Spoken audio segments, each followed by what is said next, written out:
So after multiple controversies and delays, Disney's Snow White remake has finally hit theaters, 2 middling box office returns and not great reviews. Ultimately, it's not surprising they started pushing Lilo and Stitch so quickly. It looks like Disney saw the writing on the wall. I'm not sure if anyone had high expectations for this film going in, considering all the controversies. Likewise, I'm not sure if this film really pleased anyone. It felt like it had an identity crisis. In early interviews, they were talking about how they wanted to update Snow White for modern audiences. This included things like giving Snow White more agency, removing the dwarves because they were worried about promoting stereotypes, and downplaying and possibly cutting the romance. So they had a clear vision going into it. However, they ended up getting a lot of backlash online, with fans voicing their concerns and going out of their way to defend the original, which caused Disney to backtrack quite a bit. They ended up adding the dwarves back in, albeit these CGI Uncanny Valley nightmares, instead of actually having little people actors, in an attempt at some kind of compromise, and also having more of an emphasis on the love story than I was expecting. So now it just feels like the movie is trying to have its cake and eat it too, resulting in a very messy film that kind of feels like it doesn't know what it wants to be. I think maybe if these interviews hadn't been so abrasive and negative about the original, they probably wouldn't have gotten as much backlash as they did. The truth is, Zegler and Godot didn't really say anything different than what, for example, Naomi Scott or Guy Ritchie said about Jasmine in their Aladdin remake, that the original Jasmine had no character and it was all about a guy, and how they were going to focus on her leadership qualities and how she would eventually take over the kingdom from her father. And that movie grossed $1 billion with way less backlash. Granted, those interviews got a lot less traction, but regardless, it looks like the damage was done. And now Snow White has an uphill battle to climb, and so far it's not looking good. But let's get into the film itself. Admittedly, I don't think anyone was particularly well casted. I guess Andrew Burnap was okay as the love interest, and at least Rachel Zegler can actually sing, and it wasn't like Emma Watson having to be auto-tuned. Although Gal Gadot was given a song that was pretty hammy and kinda cringy. The new music is okay, but it has that clash where it just doesn't feel like it coexists with the original music very well. They removed Someday My Prince Will Come, which I'm not surprised by, and instead replaced it with a song called Waiting for a Wish, which was fine. Not my favorite, but not terrible. But Gal Gadot's song was pretty rough. The costuming I also thought was pretty underwhelming. I initially liked the Evil Queen's look, but it had a lot of sound effects accompanying it because of how much was on it, between the jewels and the sequins. So every time she moved, it made a lot of noise, and I'm not sure if that was supposed to be intentional or not. It did come off as a bit distracting in my opinion. Snow White's outfit could have been worse though. It just felt a bit uninspired, but at least it was a big improvement over that original leak we got a few years back. And it was better than the yellow dress from Beauty and the Beast. I just wish Disney could stick to that creative design they had in the live-action Cinderella remake. I feel like they never reached that high again. Also the hair. I really don't know why they went with that. We've all already heard the Lord Farquaad jokes. I really don't see an excuse for this. Anyway, they put more emphasis on Snow White's backstory this time around, showing her as a child with her parents. I do think this was a missed opportunity to get the prince involved too. In the original Snow White, there was a lot of cut content, particularly involving the prince, because the artist found him difficult to animate. Some of the cut scenes involved him and Snow White as children, and her being taken away and isolated after her father died. And I think this remake was the perfect opportunity to actually revisit some of those old ideas. It would have really fleshed out their relationship. Instead, she meets her love interest when she's older. This time around, he's a bandit named Jonathan, who is decidedly not a prince. They do have him get captured by the queen a couple of times. Him being taken captive by her was cut content from the original, although I'm not sure if that was actually referencing this cut content or if that was just something they were doing on their own. They have their meet cute where Snow White unbinds him and then gives him some food, since they're putting extra emphasis on how the people are suffering under the queen's rule. The two of them also share a song together, which was cute, although I do think them being childhood friends would have added a lot to their relationship.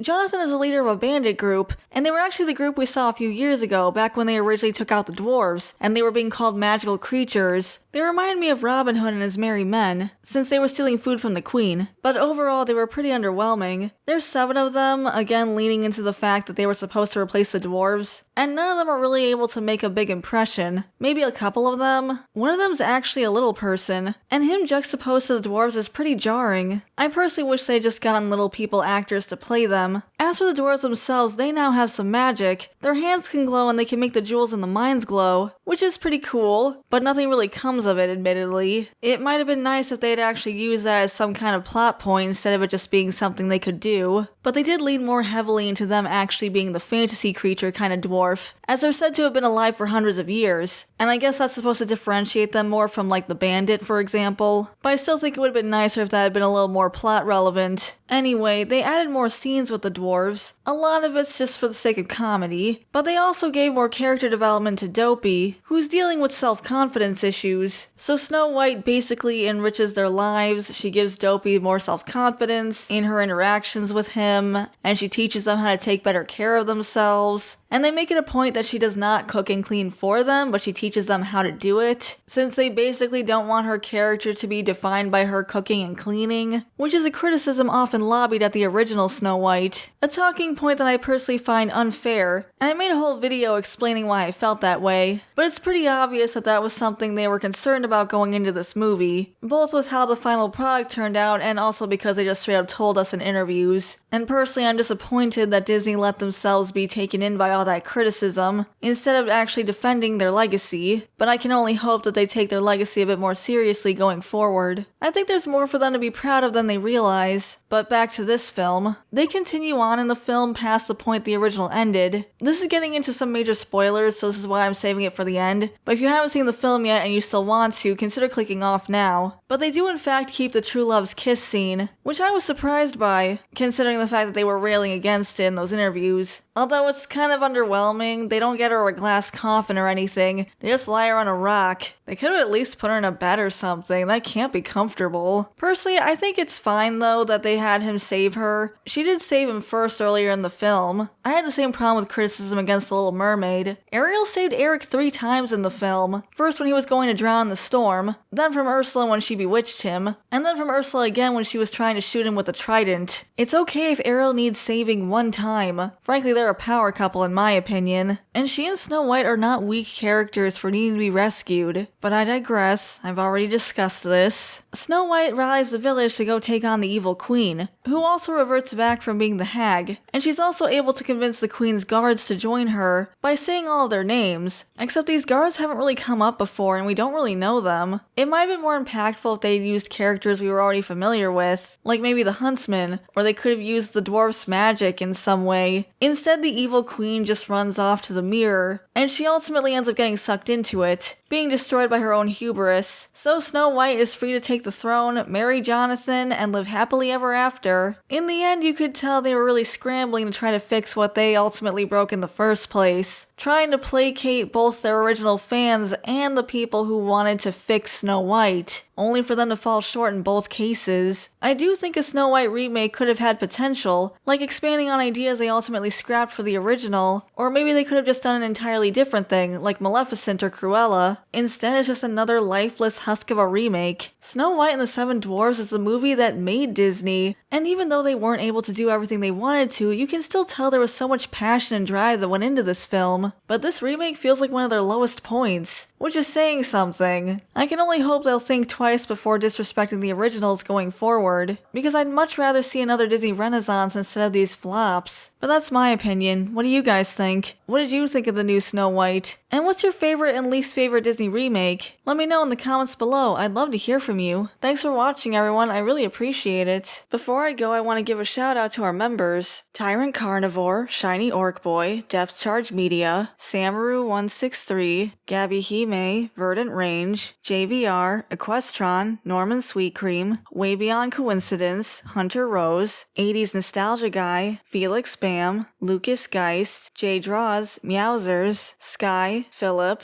Isaac Martinez, Garcia XV Legend, Tobias Weller, Bandito Bane, Mac B909, Dakari the Professor, Todd McCaffrey, Omni Fair, General Bolivar, Cavalcoj, Strider Exile, Phil C, Killer Bomb, Slawa Saporiguez, Entwined Boot 301, Griffin of Might, Frankie Camarillo, Datadyne Executive, Crimson Phantom, and Jin the Goblin. Thank you for the support. And if you want to become a member, you can hit the join button next to the subscribe button. We also have Buy Me Coffee if you want to support us that way. And if you enjoyed the video, leave a like and and subscribe to the channel, and that part's free. Thanks again for watching, and I'll see you all next time. Bye for now.